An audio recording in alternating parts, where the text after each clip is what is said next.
Now, sometimes it's really comforting to have a right or wrong answer, but this does not happen that often in English. English teachers and English examiners are interested in how you can weigh up ideas and think about your own opinions. You might be familiar with questions that ask things like, both texts explore the damage that humans have on the natural world. How far do you agree with this statement? Or another example might be, the middle part of the story from lines 22 to 40 explores the character of Millie. A student said that it is clear that Millie is awkward and obnoxious. She deserves to be treated badly. To what extent do you agree with this view? Now, this type of question is where you are assessed on Assessment Objective 4, A04, which is about how well you can evaluate an idea and provide your opinions and thoughts on the statement. Depending on the examination syllabus you are studying, you might be expected to do this for a fiction text or a non-fiction text. So let's look at an example. Millie snatched the book out of her sister's hand and threw it at the window, which was open wide. The fact that it was pouring with rain, heavy sheets of it all morning, hadn't made any difference. See, look what you've made me do now, said Millie. Your fault. Hannah cried. She sobbed into her sleeve. She wailed. Shut up, said Millie. Then she pinched her sister hard. It's only a stupid book. Mummy will buy you another. So here, Millie is treating her sister badly. To what extent do you agree that Millie is being unnecessarily cruel to Hannah? This is a short extract, and in the examination, you'd be writing more. But think about the sorts of things you could say and how you might weigh up your ideas. Let's move on a bit further. You might be given a different sort of statement to evaluate. For example, using the same extract I read you just now, a statement might be, the writer creates the impression that Hannah is right to be upset and that Millie should be reprimanded. Evaluate how successfully that this is achieved. For any question that requires you to evaluate an idea, you need to engage with it in different ways, showing the examiner that you have carefully thought about what it is you were asked to write about.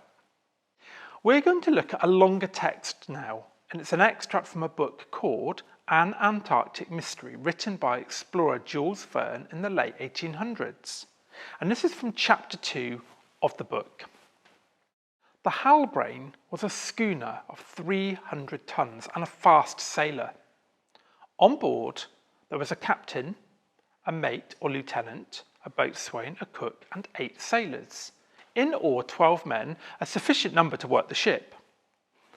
Solidly built, copper-bottomed, very manageable, well suited for navigation between the 40th and 60th parallels of south latitude, the Halbrane was a credit to the shipyards of Birkenhead. All this I learned from Atkins, who adorned his narrative with praise and admiration of its theme.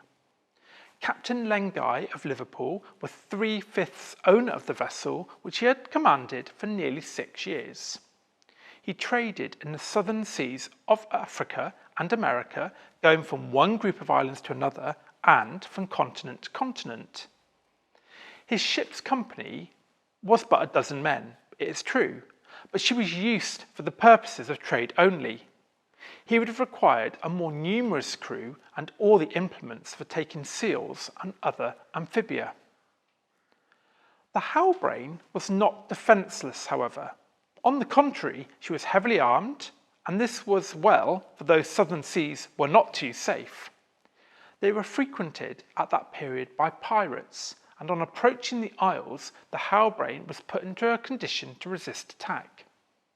Besides, the men always slept with one eye open.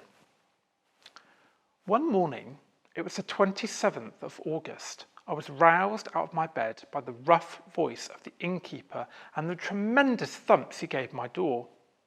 So let's look at some sample questions for this text. Read the first 4 lines. To what extent do you agree with the Halbrane was a well-respected schooner? It's probably quite obvious that the vessel was looked up to. Evidence such as a fast sailor, solidly built, copper-bottomed, very manageable, and accredit the shipyards of Birkenhead or suggest that the boat was fit for purpose and a great asset to the crew. What about, based on the text, it could be said that sailing on the Halbrane might have been dangerous and risky. How far do you agree with this statement? So here, you may well comment on different perspectives.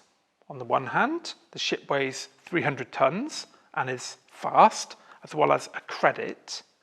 However, Verne also says the Halbrane was not defenceless and that the men always slept with an eye open, a metaphor implying that they were on their guard and wary of what might happen.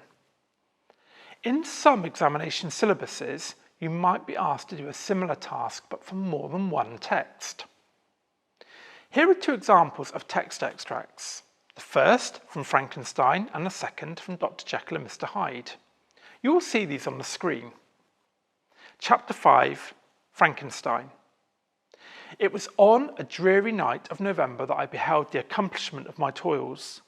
With an anxiety that almost amounted to agony, I collected the instruments of life around me, that I might infuse a spark of being into the lifeless thing that lay at my feet.